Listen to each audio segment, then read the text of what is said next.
કેમ છો બધા? તો ફરી એકવાર નવા વિડીયોમાં તમારું હાર્દિક સ્વાગત છે. તો બધાને જય શ્રી રામ, જય દ્વારકાધીશ. જય શ્રી રામ. ને આજે તમને અમારા ગામનું એક જૂનામાં જૂનું મંદિર, તો એની વાત કરું તો 100 વર્ષથી પણ જૂનું મંદિર છે. અને બધા કહેતા કે ત્યાં પહેલાં ગામ પણ હતું ને ત્યાં ભૂત પ્રેત બધું થતું, એટલે ગામ આ બાજુ વિયેવું છે. ને એ મંદિરના તમને દર્શન કરાવું તો એ આપણા હનુમાન દાદાનું મંદિર છે. 100 વર્ષથી પણ જૂનું મંદિર છે. જોકે અત્યારે તો હાવ નવું પણ બની ગયું છે.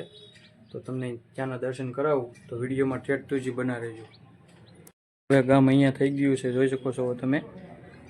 પહેલાં કહેવામાં આવે, બધા ગઢિયા કહેતા કે ગામ પહેલાં ત્યાં હતું, ત્યાં રોગના કારણે ગામ આ બાજુ વીએ, પછી ત્યાં દાદાના પરસા છા.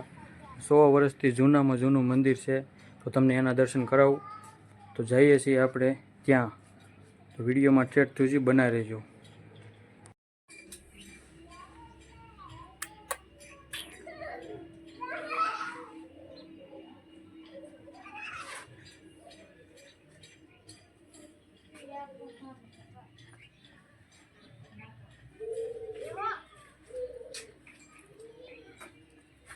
ને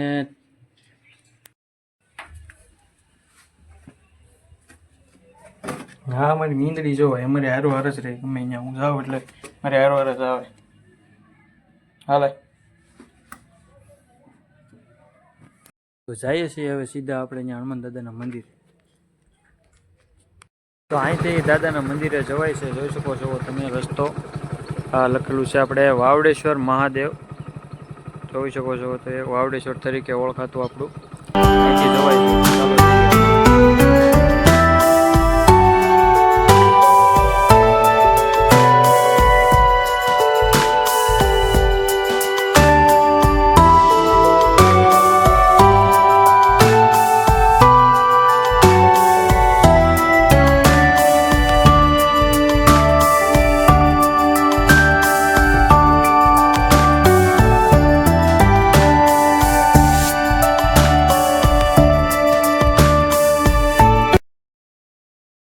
ફાઇનલી મિત્રો આપણે મંદિરે પહોંચી ગયા છે. જોઈ શકો છો તમે અત્યારનું મંદિર. પહેલાંના મારામાં ફોટા હશે તો હું અપલોડ કરી દઈશ. બહુ જૂનામાં જૂનું મંદિર હતું, પણ હાલમાં જો કે દાદાની દયાથી આપણું મંદિર નવું બની ગયું છે. ને જોઈ શકો છો તમે. ગામવાળા વાતો કરતા કે અહીંયા ભાઈ પહેલાં ગામ હતું, કંઈ રોગના કારણે ગામ વહી ગયું છે ઓલી બાજુ. જો કે પહેલાં ગામ અહીંયા હતું એમ કહેતા બધા. જોઈ શકો છો અહીંયા. ને આપણે દાદાની દયાથી જો મંદિર પણ ખૂબ સરસ બની ગયું છે.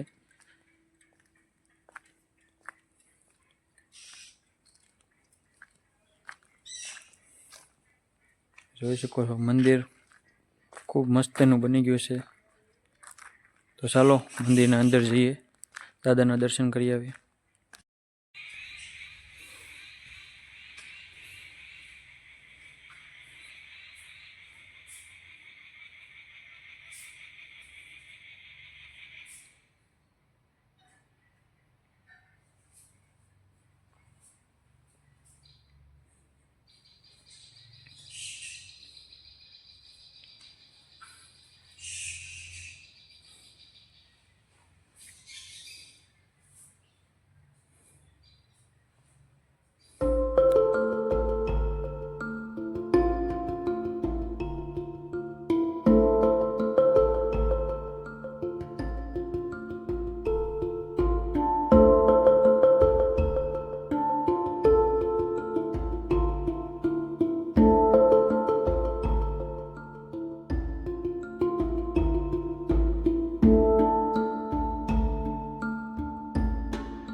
હવે પહેલાં છે ને અહીંયા કાંઈ આવું કાંઈ હતું નહીં, પણ બધાના દાદાની દયાથી બધાના સપોર્ટથી મંદિર જો કે આવું કમ્પ્લીટ નવું બની ગયું છે. તમે જોઈ શકો છો લાદી પ્લાસ્ટર ને બધું કમ્પ્લીટ થઈ ગયું છે. ને આપણા છે વાવડેશ્વર મહાદેવ, જોઈ શકો છો. ને આ છે આપણા ગણપતિ બાપા,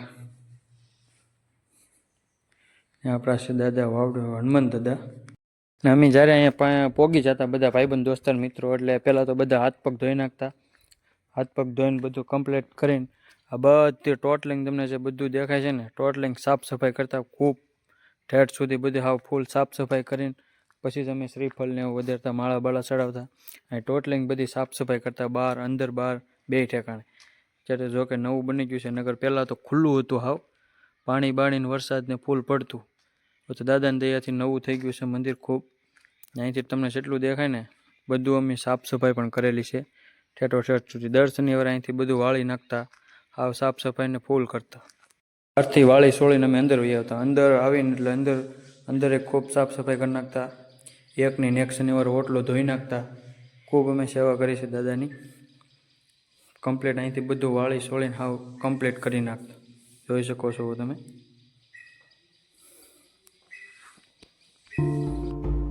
તો અહીંની તમને ખાસ એક વાત કરું ને કે જ્યારે અમે નાના હતા ને જ્યારે અમે 5મું કે 6થું ભણતા તે અમે ભાઈબંધો દોસ્તારો બધા દાદાના કે શનિવાર આવવાનો હોય એટલે અમે 5 રૂપિયા 2 રૂપિયા 3 રૂપિયા કાઢતા, બરાબર.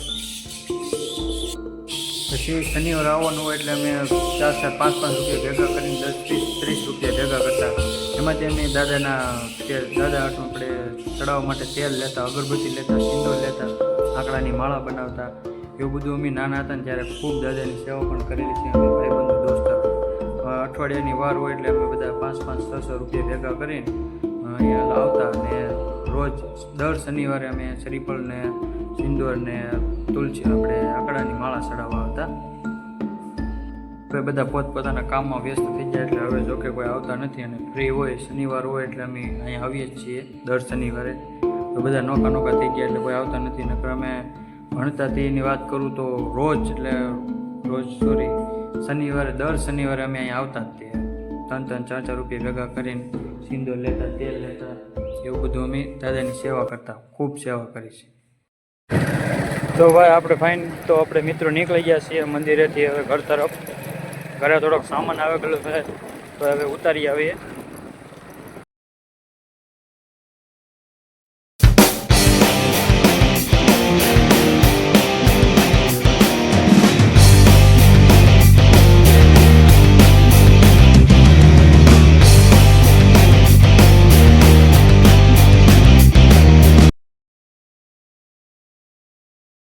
ધર્મેશભાઈ સામાન લઈને આવી ગયા છે, ઉતારી નાખ્યો છે સામાન બધો.